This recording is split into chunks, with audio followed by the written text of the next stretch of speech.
এবার রঙ্গিলা জালে ধরা পড়ে গিয়েছে শেখ হাসিনা।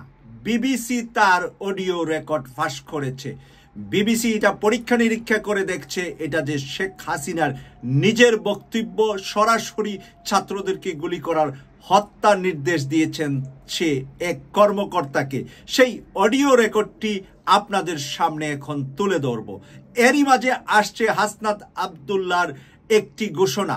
বলেছেন যে যারা দেশপ্রেমী এবং দেশের জনগণ যাদের পাশে আছে তারা একজন কেন দিল্লি, আরেকজন কেন লন্ডনে, আরেকজন কেন লন্ডনে, সেই প্রশ্নটাই কঠিন $1,000,000 প্রশ্ন বলে আমি মনে করছি।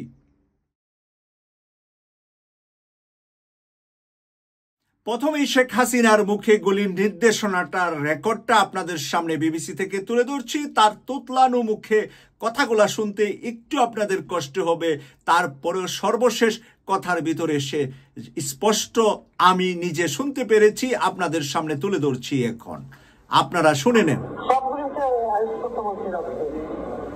সবাইকে বলা হচ্ছে যেখান থেকে টোকাটা পাবো ধরে পাবো। নাম্বার নির্দেশনা দেওয়া আছে, ওপেন নির্দেশনা দিয়ে দিচ্ছে। এখন লেখা লিখবেন ব্যবহার করবে। দর্শক, আপনারা তার মুখ থেকে সর্বশেষ শব্দটা শুনেছেন, যেখানে পাবে সেখানেই গুলি করবে।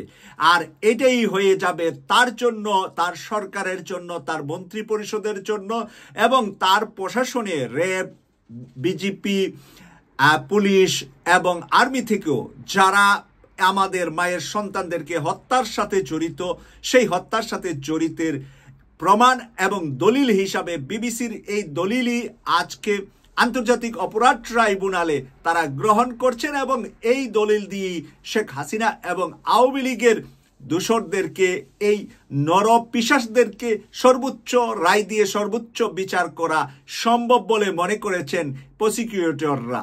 প্রিয় দর্শক, আমরা এখন চলে যাচ্ছি যে বিষয়টা, দ্বিতীয় বিষয়টা হলো হাসনাত আবদুল্লাহর একটি হুঙ্কার।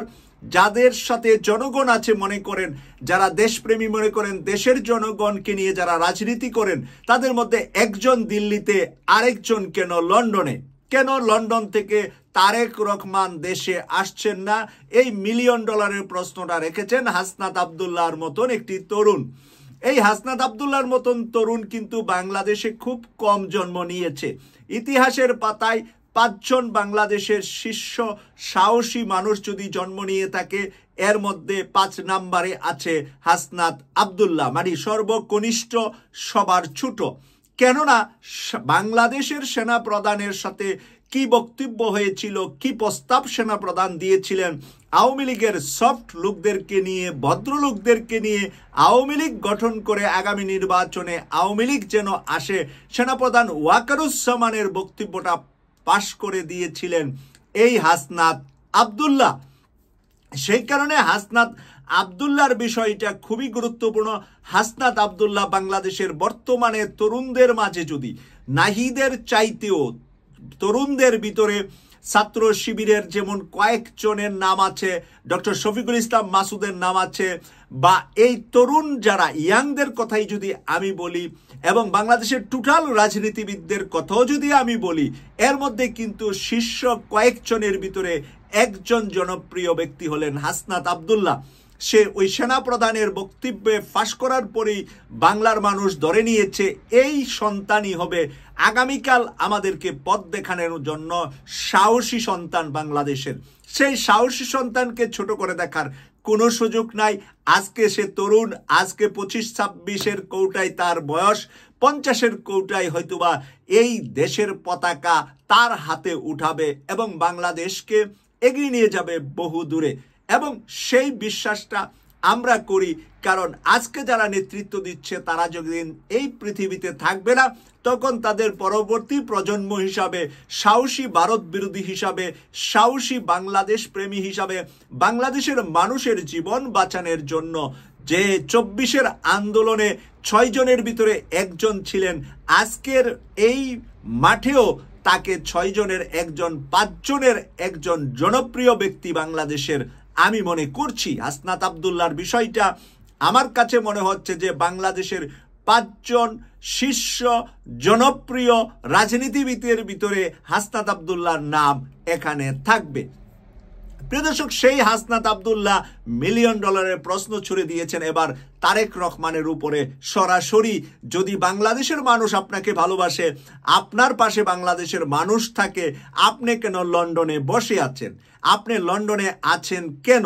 11 মাসে পাড়ি দিয়ে এখন 12 মাসে পা দিচ্ছে ডক্টর মোহাম্মদ ইউনূসের সরকার। এই 11 মাস উনি কেন বাংলাদেশ যাচ্ছেন না? লন্ডন বসে অডিও কলে, ভিডিও কনফারেন্সে কেন ওনার দল চালাতে হচ্ছে? আর দল অপরদিকে বাংলাদেশের মানুষের কাছে ঘৃণার পাত্র হচ্ছে ডে বাই ডে। বিভিন্ন ধরনের মানুষের সুবিধার উপরে প্রবাসীকে আটক করে প্রবাসীর বাড়িতে চাঁদা না পেয়ে বাড়ি পুড়িয়ে দেওয়ার ঘটনা একটি আজকে আমার সামনে নিউজ পেপারে এসেছে। এটা কোনো কারো ভিডিও বার্তা নয় যে যেটার ভিতরে ভুল বা মিথ্যা থাকতে পারে, বাংলাদেশের পত্রিকাতেই আমি দেখতে পেয়েছি। এরকমভাবে বিভিন্ন জায়গায় জনপ্রিয়তা হাস্য হচ্ছে বিএনপির তারেক রহমান লন্ডন থাকার কারণে। তারেক রহমান যদি 11 মাস আগে শেখ হাসিনা পালিয়ে যাওয়ার পরপরই বাংলাদেশে যেতেন, তাহলে তার দল এই মুহূর্তে সবার চাইতে শীর্ষ জনপ্রিয় থাকতো বলেই আমি বিশ্বাস করি। কিন্তু তিনি না থাকার কারণে এবং উনি এই কন্ট্রোলিংও করতে না পারার কারণে আজকে ওনার দল যেরকম জনপ্রিয়তা হারাচ্ছে, সেটা যদি হারাতে থাকে আগামী 6 মাস 9 মাসে সেটা কোথায় গিয়ে দাঁড়াবে? সেটা 9 মাস পরে 6 মাস পরে বাংলাদেশে যদি নির্বাচন হয়, এর ফলাফলের মাধ্যমেই আমরা দেখতে পাবো। প্রিয় দর্শক, হাসনাত আব্দুল্লাহর এই বক্তব্যের সাথে আপনাদের মত, আপনাদের দ্বিমত, আপনাদের মন্তব্য কমেন্টস করে লিখবেন। কারণ হাসনাত আব্দুল্লাহ লিখেছে শেখ হাসিনা পালিয়েছে দিল্লি, আরেকটি দেশের রাজধানীতে, আর বাংলাদেশের আরেকটি দলের যিনি সম্ভাব্য প্রধানমন্ত্রী হওয়ার বিষয়ে তার দল ঘোষণা দিয়ে রেখেছেন, সেই তারেক রহমান আছেন ব্রিটেনের রাজধানী লন্ডনে। আমিও এই লন্ডন থেকেই আপনাদের সাথে কথা বলছি। আমি আছি কর্মজীবনে এখানে, আর উনি আছেন রাজবন্দী হিসাবে, রাজনীতিবিদ হিসাবে। এই সরকার ওনাকে আশ্রয় দিয়েছেন। কেন উনি রাজনীতিবিদ হয়ে উনি কেন ওনার এত বড় দলকে সামনে নিয়ে সরকারে যাওয়ার জন্য, নির্বাচনে যাওয়ার জন্য একেবারে সরাসরি জনগণের পাশে যাচ্ছেন না? এই বিষয়টা বিবেচনায় আপনাদের কাছে রেখে বিদায় নিলাম। আমি সৈয়দ মাসুক, লন্ডন থেকে। আল্লাহ হাফেজ।